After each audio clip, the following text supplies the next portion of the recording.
Welcome back, viewers. Now, as promised, the news in detail. We begin in Kashmir, where Indian forces have martyred 3 Kashmiris in the Shopian district during a cordon and search operation in the south of the occupied valley. The Kashmiris were martyred when Indian occupation forces, launched an operation in the Kilar area of Shopian district. Meanwhile, in another operation, occupation forces shot and wounded several Kashmiri youth in southern Kulgam district. Indian forces fired pellet guns and live ammunition on Kashmiris who were protesting against the illegal raids of occupation forces in Kujar area. The crackdown against Kashmiri struggle leaders comes after Indian government banned Jamaat-e-Islami and Jammu and Kashmir Liberation Front. Several leaders of both Kashmiri political parties are under forces custody.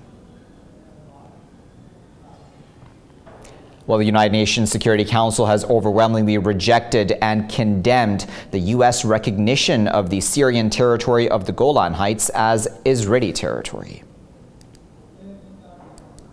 The U.S. was isolated at the UN Security Council as all other member states opposed its move of declaring Golan Heights as legitimate Israeli territory. Syria had called for an emergency meeting of the UN Security Council after U.S. President formally signed a decree declaring Golan as Israel's. During the meeting, UN Under-Secretary General Political and Peacebuilding Affairs, Rosemary DiCarlo, declared US's recognition null and void and without international legal effect. We hope that the recent developments will not be used as an excuse by anyone to pursue actions that could undermine the relative stability of the situation on Golan and beyond.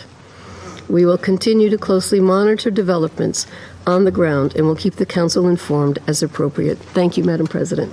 Syria's UN Ambassador Bashar Jaffer questioned US's legal authority to make such decisions. الإعلان غير الشرعي الصادر عن رئيس الولايات المتحدة الأمريكية بتاريخ 5. My country's government considers that piece of paper signed by President Trump on that date and offered as a gift to the Prime Minister of the occupying authority is a unilateral statement by one party, which has neither the political legitimacy, legal or moral legitimacy to make such a decision and decide the destiny of other peoples of the world or the lands and to whom they would belong. Condemnation of the US's stance echoes across the world as the EU, Arab League and the OIC condemned the US move. Israel captured the Golan Heights from Syria in the 1967 Middle East War and annexed it in 1981.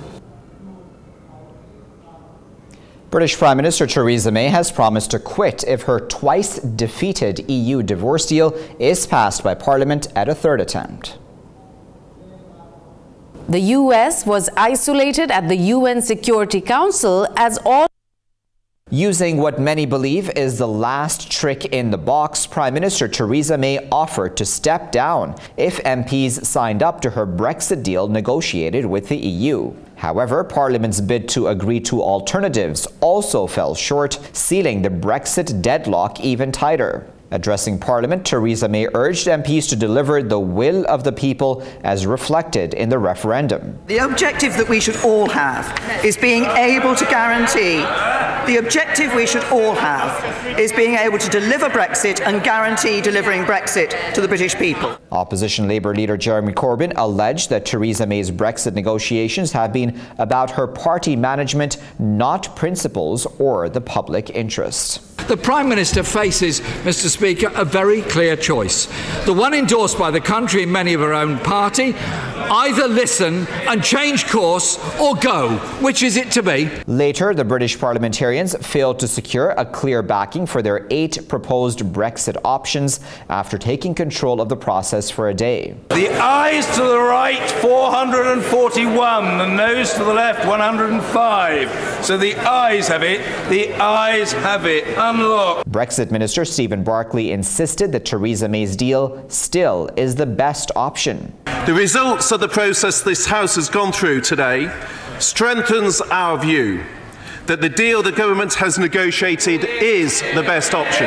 However, Parliament is due to hold more indicative votes on April 1st after refining the options most likely to secure a majority. Despite Theresa May's offer to step down during her meeting with Conservative lawmakers, the Northern Irish Party said it would reject the deal again. We warned her before she signed that withdrawal agreement.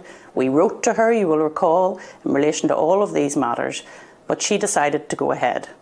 We cannot sign up to something that would damage the Union. As the UK's three-year Brexit crisis spins towards its finale, it is still surrounded by growing uncertainty.